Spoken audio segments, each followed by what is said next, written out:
has taken delivery of its first Beechcraft AT-6E Wolverine single-engine turboprop light attack aircraft. The service has said in the past that it could acquire up to 3 of these aircraft to support a program called the Airborne Extensible Relay over Horizon Network, or AeroNet, focused on developing a low-cost communications and data-sharing architecture to help allies and partners work together better during coalition operations. The Air Force Life Cycle Management Center based at Wright-Patterson Air Force Base in Ohio, announced the arrival of the A-trainer from Beechcraft, a division of Textron, configured for light attack and intelligence, surveillance, and reconnaissance missions. The Air Force, as well as the U.S. Navy and the U.S. Army, already operate unarmed versions of the Texan at the same event. You're offering a network that has airplanes, too, that fit in with it and not, here's a big airplane, now go figure out how you're going to talk to it and how you're going to use it. It's worth noting that this is not the first time the Air Force has experimented with an AT-6 variant.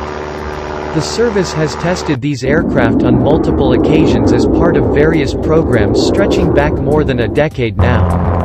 The decision to buy Wolverines for the AeroNet tests followed on from an event, which was intended to pave the way for the acquisition of hundreds of low-cost light attack aircraft. The goal of that project was to reduce the strain on higher-end combat jet fleets and cheaper firepower to support operations in permissive environments.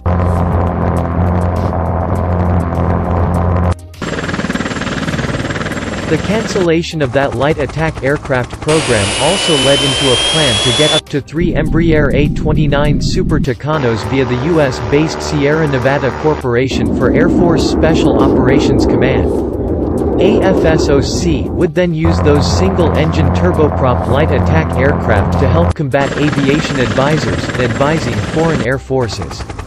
A number of American allies and partners already operate, or are planning to operate, both the A-29 and the AT-6. It's unclear whether AFSOC is still pursuing that acquisition effort or not. That command has also been trying to acquire new light attack ISR aircraft that it could use to support lower-end counter-terrorism and similar operations as part of a program called Armed Overwatch. Last year, Congress blocked its requests to meet those requirements in the 2021 fiscal year.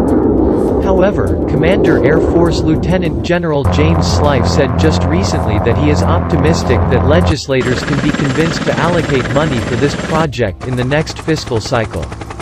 No matter what happens with AFSOC's Armed Overwatch program in the next year or so, the Air Force does now have its first AT-6E to begin supporting the AeroNet project.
platform with a submarine that could operate closer to shore and support the land conflicts of the 9/11 era.